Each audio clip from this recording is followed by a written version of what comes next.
Great privilege and pleasure to have a chance to talk to Sir Brian Pippard. Can I call you Brian? Is that all right? Of course you may, yes. Thank you. Where and when were you born? I was born in Earl's Court on September the 7th, 1920, but we didn't live for very long in London. At about the age of 3, we moved to Cardiff. My father became head of the engineering department at Cardiff. It was the first chair he'd held. So we moved there to live in Penarth, and I was there from the age of 3 till 8. And then he got the chair at Bristol, so we moved there. Bristol was his old university, so it was, as it were, coming home for him. So after some year or two, when he began making inquiries about which were the best schools, and eventually he decided that I should go to Clifton College. And I must say that that was a very right decision, because the teaching there was extremely good. I think in the whole of my school career, I never had a bad teacher, and I had many extremely good ones. The science department in Clifton was at that time the best in the country. I think that everybody agrees to that. Yes, it was very fine. But also there were good mathematicians, and above all, I was taught the piano by Douglas Fox, the director of music, who was an eccentric, yes, a man who lived on his nerves, but an absolutely marvellous teacher. He was a musician of the first quality, and I'm not the only one who says this, no, but well, to go back to my childhood, I was very happy at home. I've had a very lucky life all the time.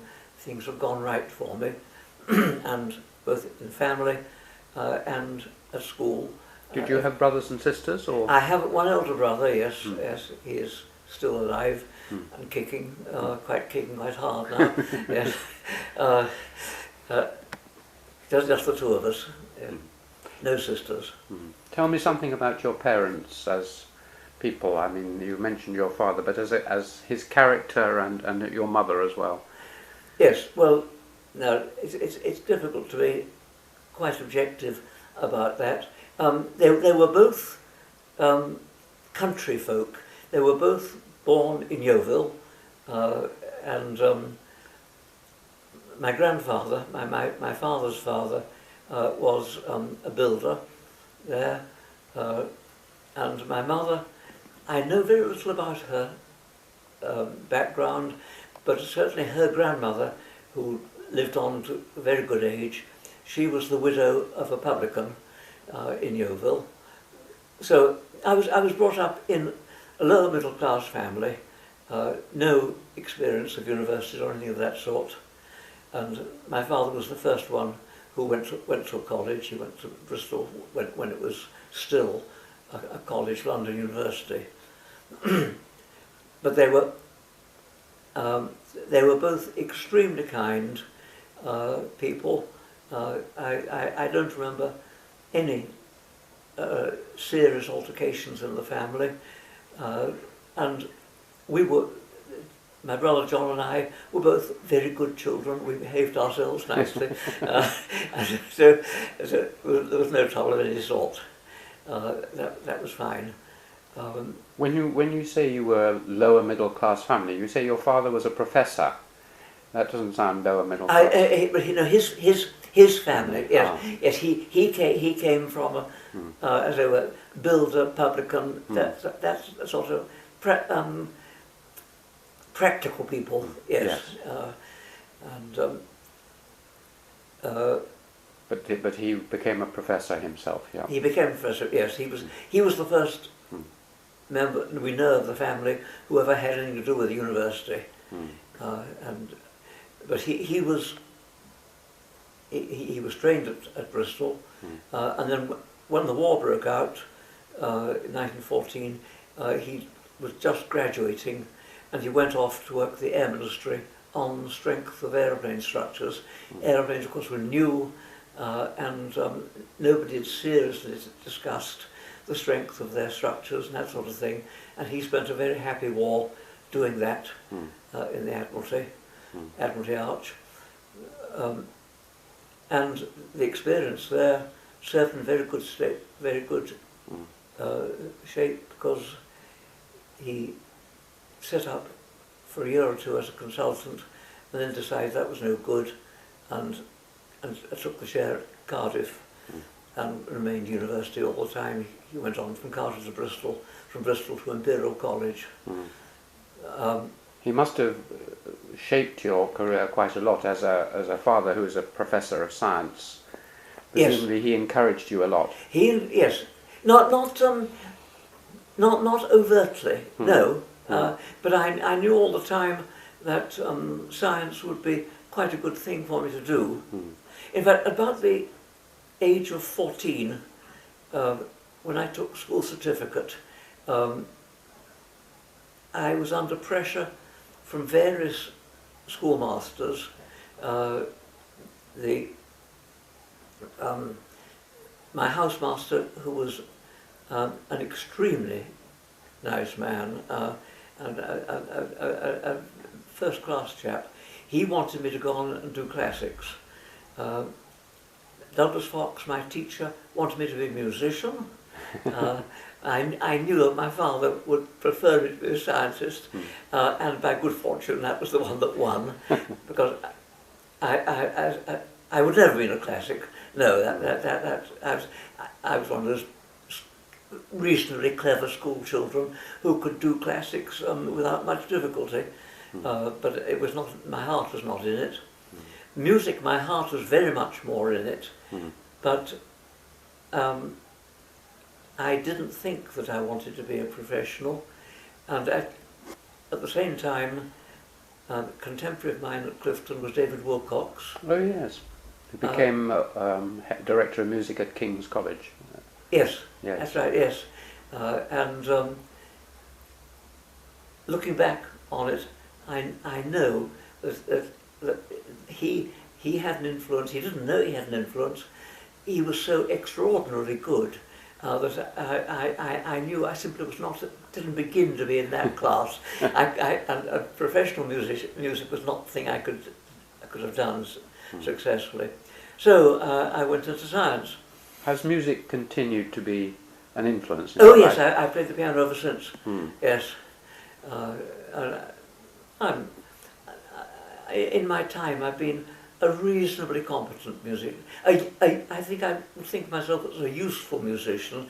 That's to say, I was a good sight reader. I could play a part in anything which wasn't too difficult. But I never had any brilliance of technique. Do you think it's influenced your science in any way? Because some people say there is an affinity, certainly between music and mathematics. Yes, I don't believe. I don't believe there's an affinity. Yes. From my observation of mathematicians, I would say that, like most of us, in their youth, they are attracted to the Romantics, to Tchaikovsky, Rachmaninoff, just like the rest of us.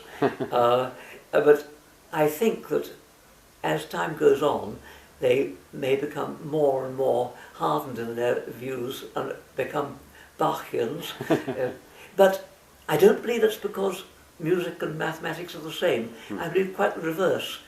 That music, I think, supplies that part of one's mind which mathematics doesn't touch. It supplies the emotion.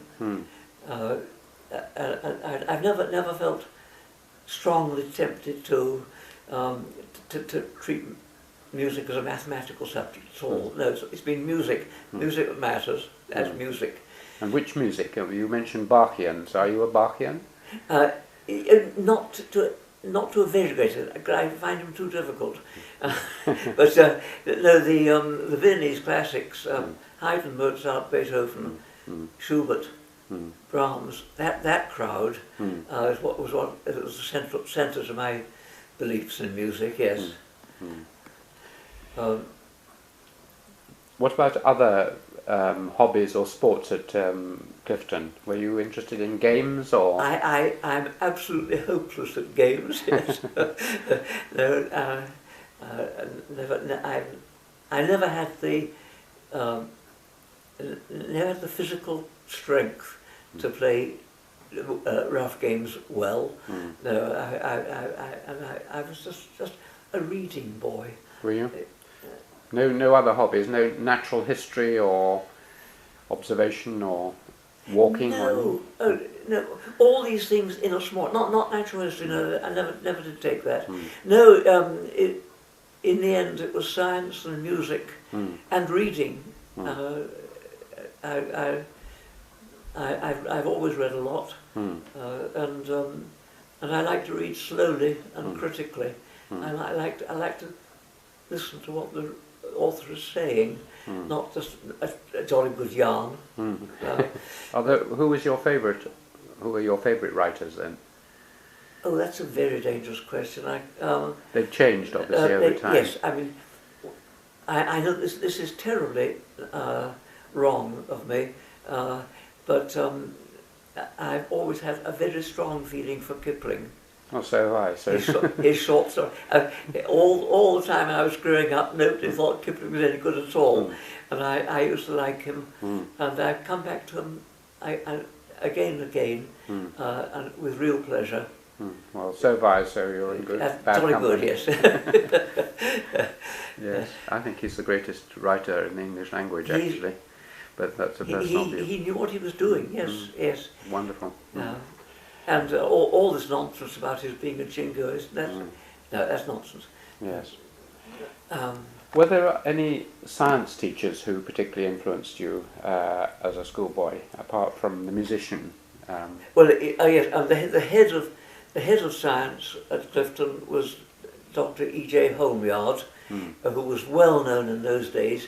He wrote a large number of school textbooks in chemistry, and he was a very good teacher, a rather formal teacher. He gave lectures when he took a class, but they were so good that one appreciated it. W.C. Badcock, Bertie Badcock, who was the head of physics, was also a very different man, a martinet of a man, but again he taught well and he loved the subject. That was the thing I did learn, looking back on my school days, is how important it is to love your subject when you're teaching it. And several of them, Homeyard, Badcock, Freddie Finter, they with all their faults, and there were many, they loved their subject, and they all believed strongly in teaching it well.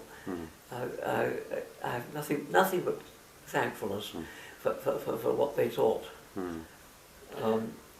But among my other teachers, one of the most interesting, in a sense, was the head of the preparatory school, the top form, a man, Forbes Mackintosh, a Scotsman.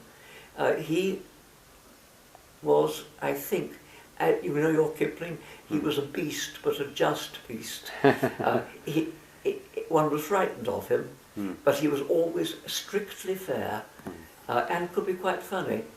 But to get across him, oh, you suffered for it. I've suffered on many occasions for that. But all the same, he is someone I look back on with the greatest respect for the good he did. And at the preparatory school level, there was a mathematician called Sammy Wells. He was not, I think, a great mathematician as one thinks in academic terms, but goodness, he could teach. He was fun, and he could make mathematics, arithmetic, algebra and geometry. He made it real fun. So I was jolly lucky in my teachers. And you specialised towards the end in physics, or? No. That again was another stroke of luck. I came up to Cambridge, to Clare. Clare College. In Clare College in '38. Yeah. And was fully intending to be a chemist. I'd done well in physics, but I'd received advice from several people that physics was a subject where you had to be very good at mathematics to do, and although I'm quite adequate doing sums, I'm not a mathematician with a capital M, and so I since I love chemistry also, I decided to be a chemist, and I did my first year natural sciences before the war. '38 I came up, 1 year of natural sciences tripos, fully intending to go on to do part 2 chemistry in due course. Well, the war came, and my tutor said to me, they don't seem to want chemists in this war, but they do want physicists. If you'd like to switch over to physics, you can avoid being called up, and of course you can always come back to chemistry when the war's over. So I said, well, I guess I don't mind not being called up, and I'll try physics. As soon as I went to a few lectures, I knew that was what I really wanted to do. I've never changed my mind since then. Whose lectures did you go to that impressed you at that time? You remember? The first year, Alec Wood, who was an amusing teacher, the war came, and I have to confess that most of my teachers and my supervisors were simply terrible. The good ones had gone? Or? They were good ones had gone, yes, they were working on radar. But I got my full 3 years, and my third year I spent most of the time in the university library, in the science room, just picking out books from the shelves and looking at them and enjoying them.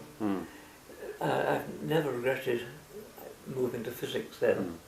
And then when I got my degree, immediately I was drafted into radar work, and that was for army radar.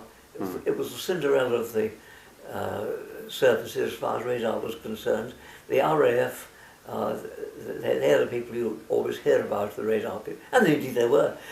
They were extremely good, yes. We were not so important. Our applications, anti-aircraft, that sort of thing, not so important. But I learned such a lot there. 4 years working on radar, on transmission lines, waveguides, aerials, the things where physics comes in all the time. And by the time the war was over and I left the establishment, I was fully competent in the new microwave techniques. Like I'd used them. I knew more than anybody, almost anybody, at that time about those techniques. So I came back to Cambridge to do a PhD, low temperature physics, applying microwaves to superconductors.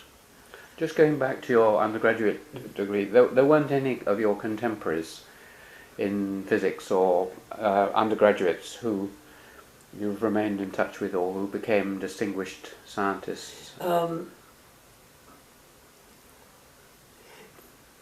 Yes, I'm just trying to sort out the ones, contemporaries of mine, both at Cambridge and during the war. In fact, we shared a room together, three and a bed sitter, and there was Jeff Hanna of Trinity and John Robson of King's. They both went on to do excellent work. In fact, John Robson went to Chalk River in Canada when the war was over, and I think was the first person ever to measure the lifetime of a neutron in the Free State. Mm. And they're both dead now, but we remained very good friends all our lives. Mm. When you were an undergraduate, you were presumably working in the old Cavendish building, were you? That's right, yes. Were yes. any of the great figures still around? Rutherford was dead, I suppose. Rutherford was dead, yes.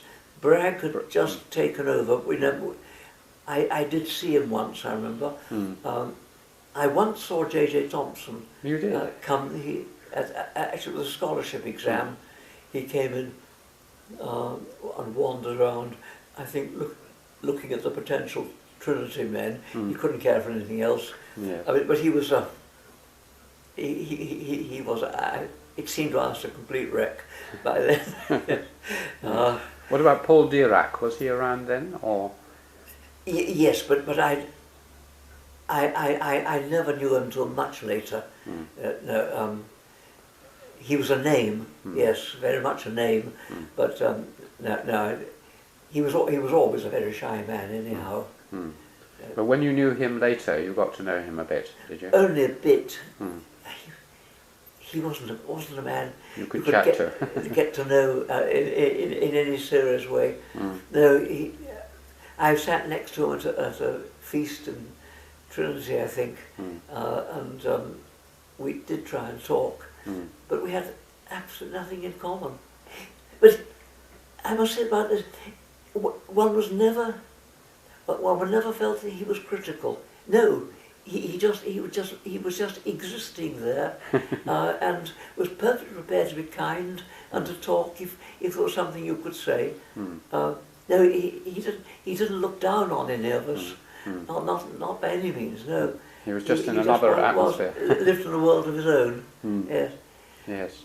But when you did come back to low temperature physics, was Kapitsa still? Oh no, he'd gone in '33. Ah, yes. Yes. No. The lab was then run by Jack Allen, who went shortly after went to St Andrews, and David Schomburg. David was my supervisor, and we remained friends for the rest of his life. He only died about 5 years ago at a very good age. No, we worked together all our lives, really. It was in the Mon building, though, wasn't it? It was the Royal Society Mons Laboratory, yes. Yes. It was a very nice lab to work in. In what way? The layout, it's spacious. The big hall in the middle where you could walk around just chatting with people and then get away into the side rooms to do the work. In fact, when we came to build a new Cavendish in West Cambridge, I was chairman of the building committee, and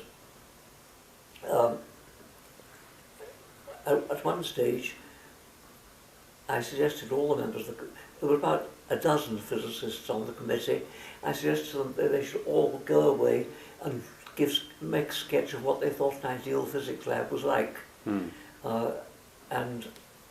I built a model on the basis of the Mond of how to extend the whole idea of open space and rooms to get away.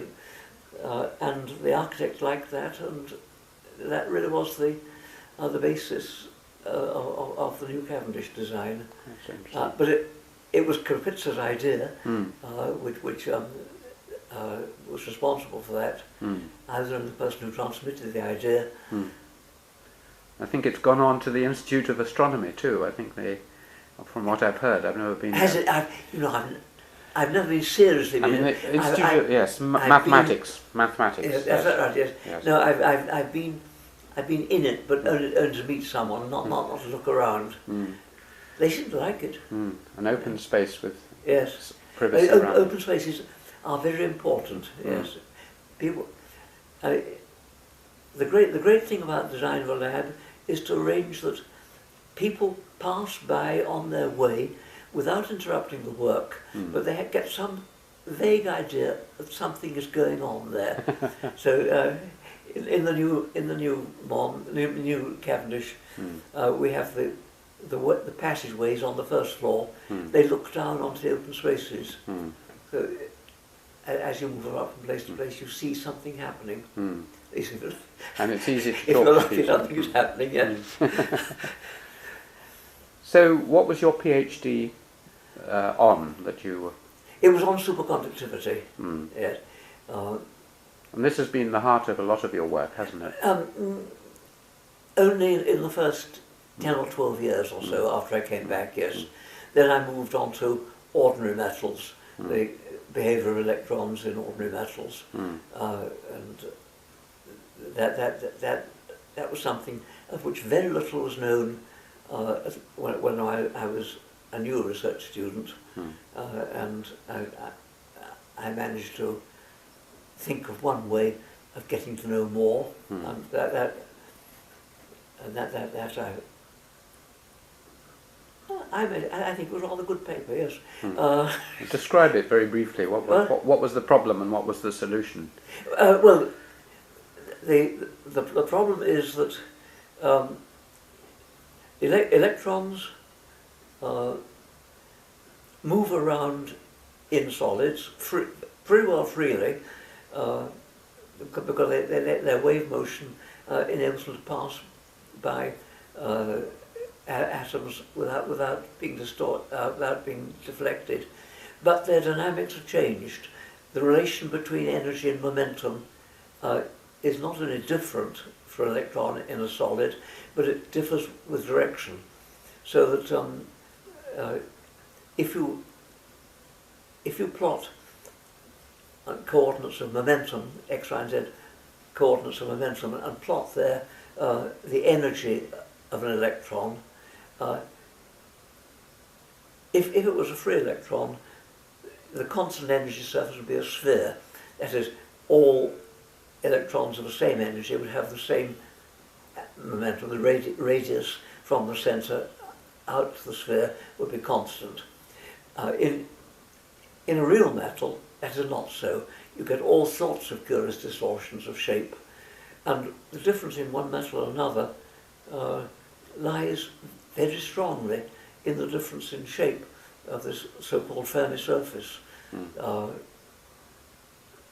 And when I started, virtually nothing was known about it. The theoreticians had played around with it, but the equations were too difficult to solve. They made approximations, and nobody believed each other on the subject. Then David Schonberg became the world expert in the use of an effect called the de Haas-van Alphen effect for studying these. How do you spell that? De Haas, D-E, capital H-A-A-S, Yes. hyphen, Van Alphen, V-A-N-A-L-P-H-E-N. Right. De Haas-van Alphen. Two Dutch physicists who first discovered this effect.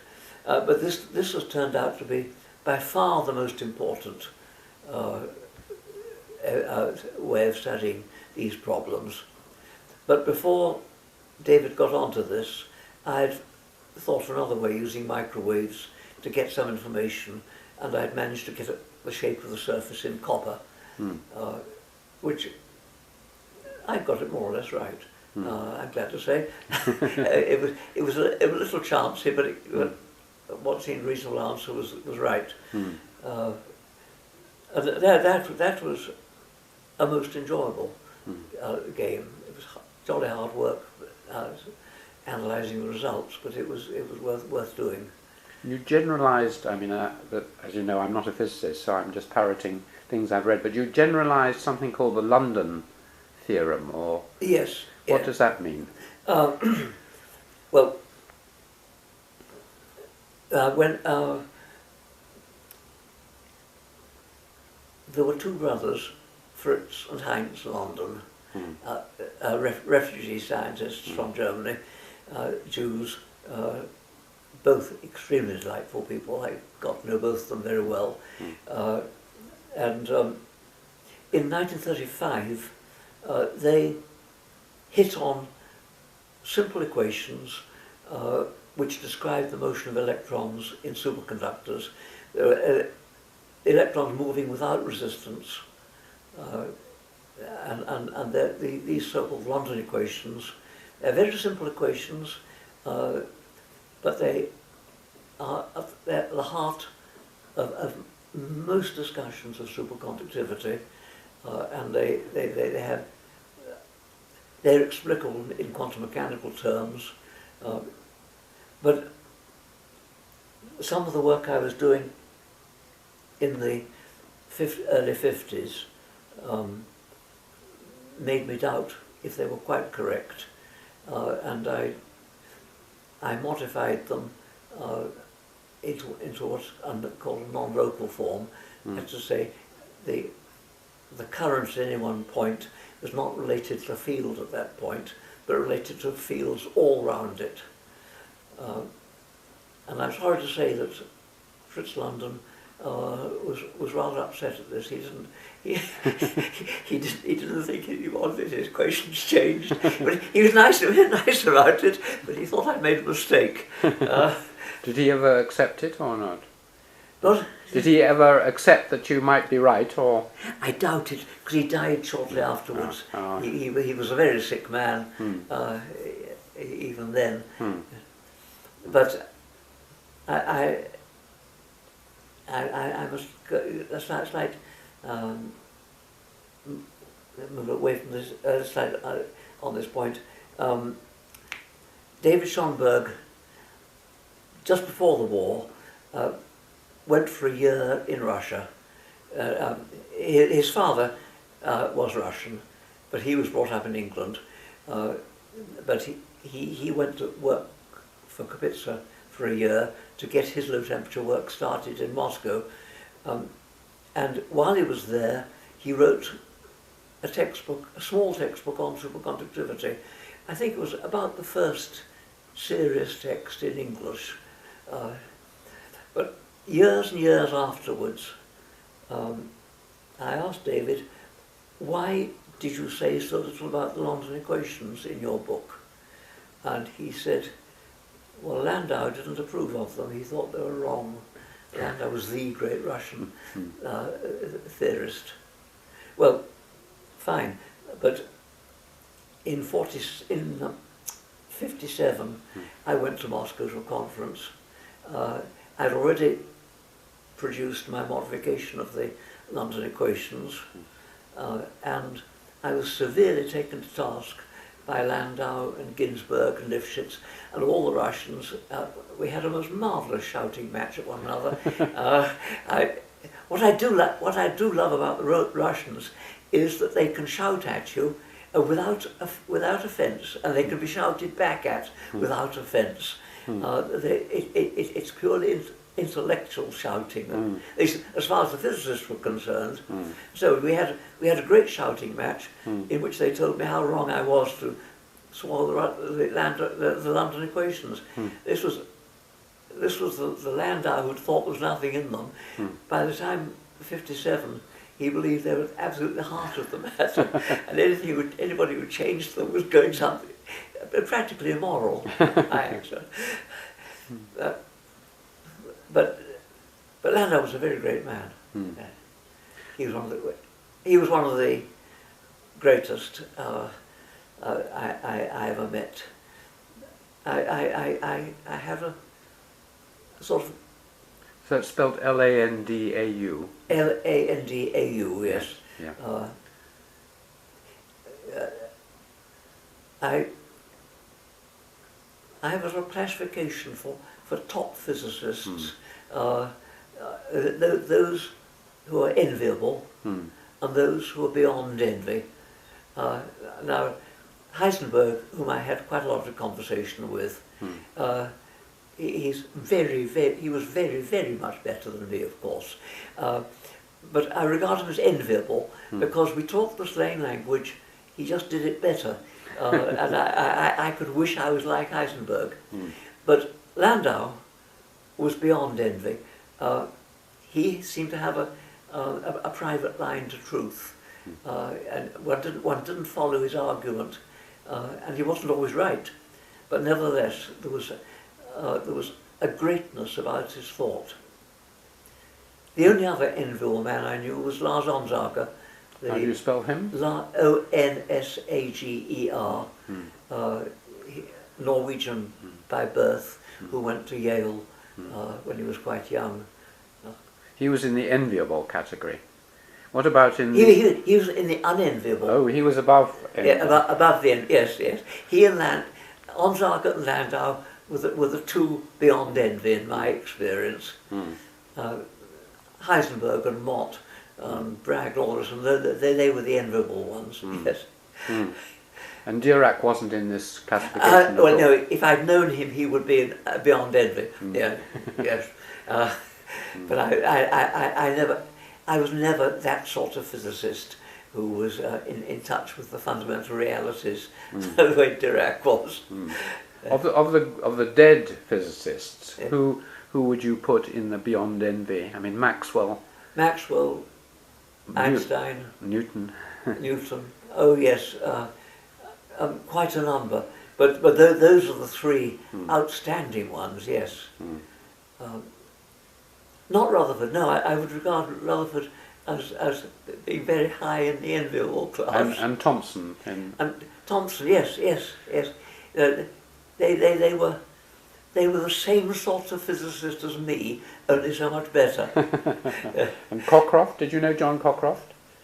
Well, you must have known. Yeah. John Oh Cockcroft. yes. I never understood him at all. I mean, he was so silent. Was he? Oh yes. Oh good heavens, yes. But he was master of a college. How can you be silent? He was. I don't know how he did it. That was later in life. But he was in fact chief superintendent of the radar establishment I was working in. I never saw him because he was working on other things. But he used to come in when he was visiting Cambridge. He would walk into the lab and stand beside you, smiling. And I was warned early on that when Cockcroft comes in and stands beside you, don't wait for him to speak, just tell him what you're doing. And I learnt that one, and it worked perfectly well. He didn't like initiating conversation. Was Chadwick still around? Or? Chadwick, no, he went to Liverpool when the war was over. I met him once or twice. Again, a very remote creature. Was it shyness, do you think, or preoccupation with other things, or? I think as far as Chadwick, it probably was shyness. Cockcroft I never did begin to understand. No, I think no. I just don't know. No. What about Bragg? What was he like? Oh, Bragg was very friendly. Was he? Oh yes. No problems at all there. Oh yes. No, he of course was well above me in the sense that he was professor when I was a lecturer, and we didn't talk very much.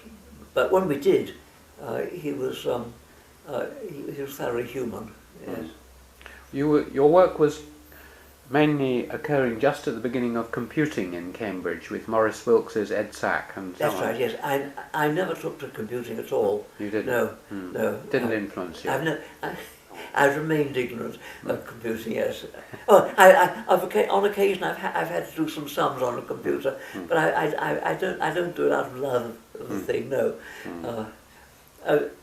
One of the troubles of being a scientist in those days in Cambridge was that we had secretaries. You never typed anything. You wrote out in longhand, and it was typed for you. And when word processors came in, these horribly complicated objects, they were. The secretary had to learn how to use these damn things. But you didn't waste your time doing it. So I've remained totally ignorant of these things. Just to return to superconductivity, yes. Which is of great general public interest. Has there, looking at the trajectory of research on it, has there been much progress in the last 10, 20 years? And is there any hope for high temperature superconductivity, do you think? not, I think, the hope which was originally projected for it. No, it was going to be one of the great things for transmitting power over thousands of miles without any loss. I cannot see any sign that that is going to happen yet. It may do. One of the troubles, there are several troubles. One is that the materials are very peculiar. They have to be made very carefully. They are brittle, and that means that if anything goes wrong, if they break, they can't just be stuck together again. And the electrical engineers are, of course, wholly opposed to the idea of sending vast amounts of power through something which is brittle and which may break down at any moment. Even ordinary superconductors, you see, have been seriously considered. Liquid helium-cooled superconductors had been seriously considered, but the criticism of the engineers always has been, if they go wrong, you have to heat up the whole system, take it apart, mend it, put it together again, cool it down. It's going to be out of action for weeks. Well, the high-temperature superconductors are worse than that. The low-temperature ones can be quite malleable and strong. The high-temperature ones, no. So they will all certainly have uses in small things, small applications, but I haven't followed the work very well. When it came out, I was immediately repelled by it. Not by the idea of something I'd not thought of, or nothing I thought. Do you mean this supposed breakthrough? Yes, in the 90s. Yeah. I was repelled by the first papers that were written on the subject in America, which were written by people who were clearly totally ignorant of anything that had gone before in superconductivity. They discovered something nice and exciting. They hadn't bothered to find out anything about what it was built on. And I was so repelled, morally as well, repelled by their papers that I had nothing at all to do with it.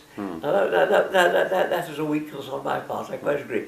But I was getting old anyhow. I mean, I was getting beyond serious work there, so it doesn't matter very much.